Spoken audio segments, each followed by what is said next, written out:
Bienvenue sur Africa 24 dans cette nouvelle édition de l'Africa Tonight. Au sommaire de l'actualité au Burkina Faso, le Conseil supérieur de la communication appelle à la stricte application du code électoral. Un rappel a été fait aux politiques concernant l'ouverture officielle de la campagne électorale. À défaut, des sanctions administratives et pénales sont prévues. La question des élections également au Congo. L'opposition milite pour la mise en place d'une commission électorale indépendante. Les précisions à suivre dans ce journal. Et puis clôture du Salon Planète PME ce jeudi à Paris, en France. Les thèmes du financement de l'emploi ou encore de l'économie collaborative ont été abordés.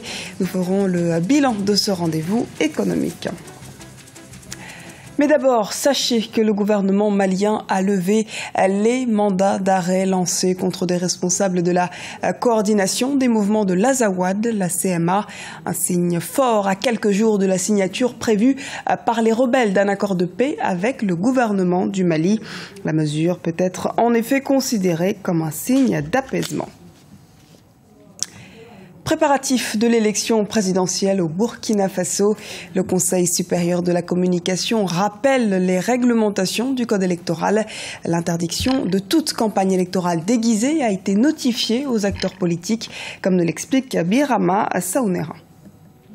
Au Burkina Faso, plus de couverture médiatique des activités de la pré-campagne politique du 21 juin au 18 septembre 2015. Le Conseil supérieur de la communication veut veiller à la stricte application de cette disposition du code électoral.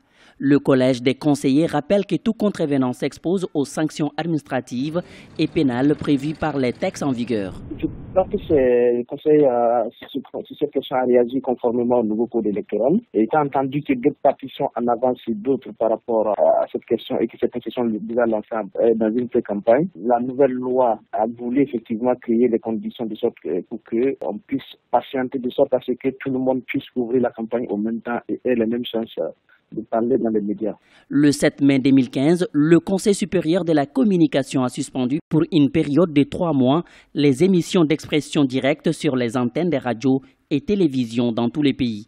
Une décision que des professionnels des médias ont déplorée jusqu'à la levée de la mesure. Lorsque le CSA a décidé de suspendre les émissions interactives, c'est une mesure que les professionnels des médias ont estimée comme étant illégale parce qu'effectivement, ne reposant sur aucune disposition légale.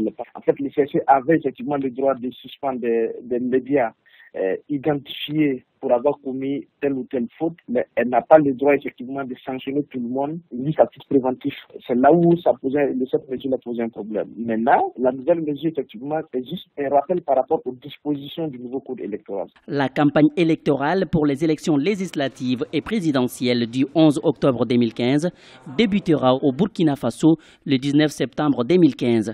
Pour son bon déroulement, un pacte de bonne conduite a été adopté le 3 juin par des acteurs politiques, des médias et des organisations de la société civile pour des élections apaisées. Élection toujours, l'opposition congolaise réclame un fichier électoral fiable et la mise en place d'une commission électorale indépendante. En première ligne de ces revendications, le FROCAD, le Front républicain pour l'ordre constitutionnel et l'alternance démocratique. Les précisions dans ce reportage de notre correspondant au Congo, Prince Bafolo. Organiser un recensement administratif spécial afin d'obtenir un fichier électoral fiable, mettre en place une commission électorale indépendante avant la présidentielle de 2016, voilà entre autres les revendications du FROCAD, le Front républicain pour l'ordre constitutionnel et l'alternance démocratique. Plateforme de 75 partis, associations et individualités créées en janvier dernier, le FROCAD rejette l'idée d'un dialogue pour parler du changement au nom de la Constitution. Seule condition pour se mettre autour de la table, discuter de la gouvernance électorale.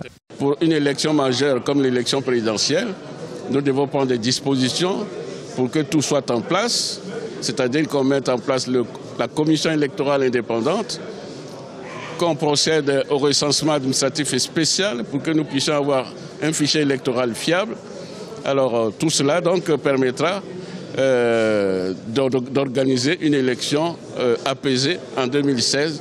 Fin mai, le FROCAD a boycotté les consultations politiques organisées par le président de la République. Une politique de la chaise vide dénoncée par le Mouvement national pour la Nouvelle République, plateforme qui revendique 500 associations sur toute l'étendue du territoire national. Il fallait que cette opposition aille le dire devant le chef de l'État. Pourquoi est-ce que l'opposition a refusé le rendez-vous et maintenant se met à faire des conférences de presse pour dire que nous demandons cela alors que c'était contenu déjà dans les accords de Dolisie? Donc je pense que ce n'est pas un événement, le fait de demander qu'il y ait un recensement administratif spécial, d'autant plus que ce recensement a déjà eu lieu. Il y a eu un recensement administratif spécial et l'opposition a demandé à ce que ces militants n'aillent pas se faire recenser. Ça, c'est un aspect important qu'il faut retenir. Le FROCAD campe sur ses positions. Face à la presse mardi, le Front républicain pour le respect de l'ordre constitutionnel et de l'alternance démocratique, désormais rejoint par certains partis de la majorité, prévient, en cas de dialogue sur le changement ou non de la Constitution, l'opposition n'y sera pas. L'opposition gabonaise, quant à elle, s'organise en vue du scrutin présidentiel de 2016. Pour le vice-président de l'Union nationale, Jean Yégendong, le choix du candidat de l'opposition est porté sur Jean Ping. Sa candidature ne fait toutefois pas l'unanimité, comme nous l'explique Douglas Toutoum, notre correspondant au Gabon. L'élection présidentielle de 2016 est déjà au centre des débats au sein de la classe politique gabonaise. Au sein de l'opposition, le vice-président de l'Union nationale, Jean Yégendong, a désigné Jean Ping comme étant le meilleur atout de l'opposition face au président de la République, Ali Bongo Ondimba, à la présidentielle de 2016 au Gabon.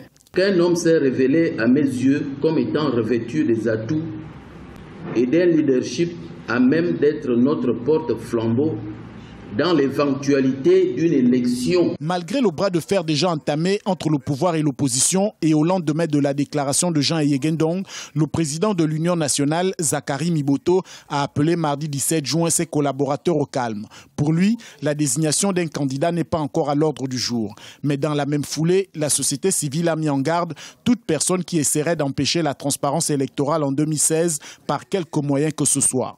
La question est terminée. Chez nous, enfants, on dit ça veut dire quoi?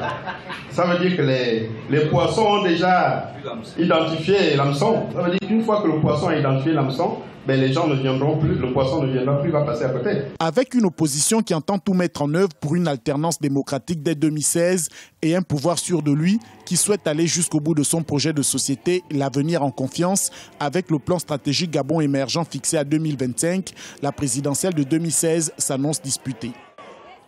Fermeture ce jeudi à Paris, en France, du salon Planète PME.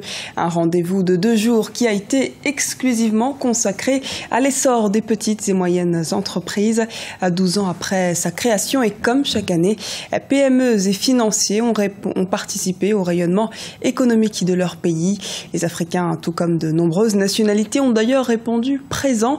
Le commissaire général de cet événement, Bruno Fuchs, en tire en ce sens un bilan positif. Écoutons-le. C'est un très joli bilan que l'on peut faire de cette édition. D'abord parce qu'on a eu des passages d'une grande partie des ministres du gouvernement français, plusieurs ministres de pays étrangers, comme le Congo par exemple. On a eu également la présence du président de la République, qui est bien la preuve que dans ce pays, lorsqu'on entreprend, lorsqu'on innove, lorsqu'on transforme, lorsqu'on prend des risques, parce qu'on est enthousiaste et qu'on veut réussir, eh bien, de plus en plus maintenant, on vous fait confiance et on sait que ce sont les entrepreneurs, notamment les PME et les TPE, les petites entreprises, qui vont créer des emplois et qui sont au cœur de l'économie. Et ça, c'est le grand résultat de cette édition 2015. En plus, beaucoup de contacts ont été noués, beaucoup de projets ont été initiés entre la dizaine de pays africains, de délégations de pays africains qui étaient présents par les PME, et puis beaucoup de Français. Ce journal a été réalisé par l'ensemble de la rédaction. Nous vous remercions pour votre fidélité. Retrouvez dans un instant une nouvelle édition de l'Africa Tonight sur Africa 24.